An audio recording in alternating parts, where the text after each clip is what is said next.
my son Sage, and I was listening to Edward Art, and it's the compilation of the series. So I actually don't know which one it is, but it talks about how everybody misdirects their thoughts and feelings at times. Neville Goddard did it. Everyone does it. And there's no shame in that, right? But the key to meditation, Edward goes on to say, is that you're just redirecting your mind to experiencing what you want on the inner, in your imagination, right? And so so you can't get it wrong, because if you can,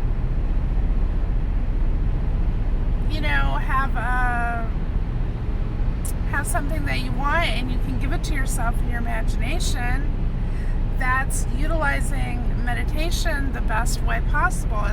It's taking your focus off the 3D world and putting your entire attention on your inner world, your imagination world. And so it's funny because I was just thinking to myself, I would really like to ask Edward a good way to meditate, because it's not something that I thought I was ever doing right or effectively or just even wanting to do, because sitting there meditating has never been something that I've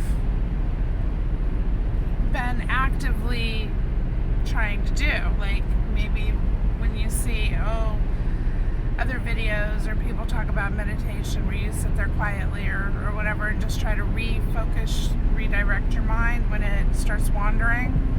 I've listened to monks talk about it, and I've listened to Abraham Hicks, and I've listened to all kinds of people talk about it. But when Edward Art says you just take your thoughts off the 3D world, which is what? It's the observable. What is? It's what are you focusing on in your three-dimensional world that has your attention? It's usually, stuff like, what am I going to eat for dinner? Or what am I going to do at my job? Or what am I going to, how am I going to solve this issue or that thing? Or, do I need to clean my house or do my laundry? Or, all that kind of jazz. It's the regular 3D world stuff, right?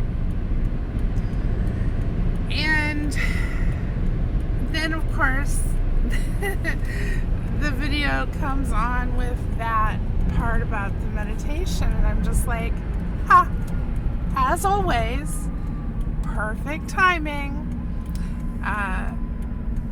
The unseen world brings you exactly what you need, when you need it, when it comes up, and I'm like, I would really like to know this or that.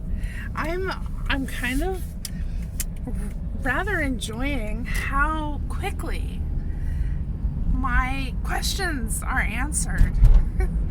And I spend very little time sitting and wondering about anything in particular now, probably because of the practice that I've been doing, which is giving myself what I want in my inner world, giving it to my inner being.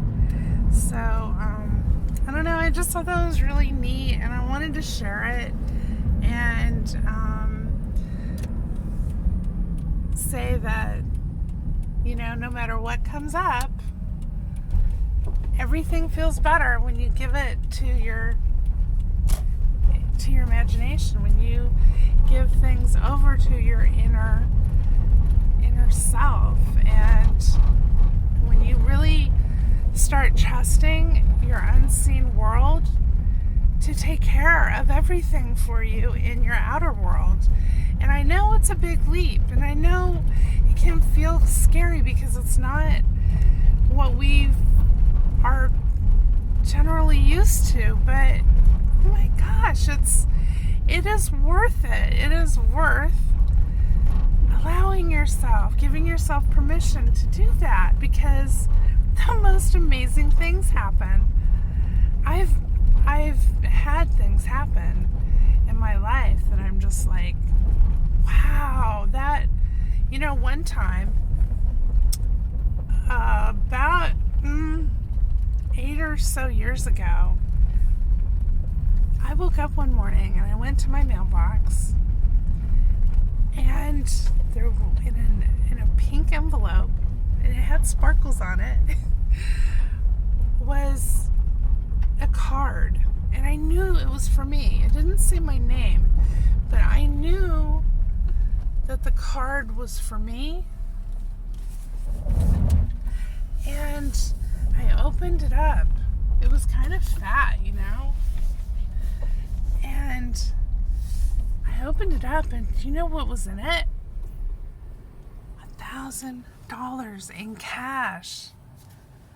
$1,000 in cash. And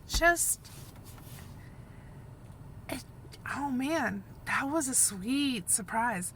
The unseen world, right? I was totally deep into my Edward Art Supply and my stuff with that. So anyways, I'm peeing at my son now, and I'm gonna go, but have a beautiful day, friends. I'll talk to you soon.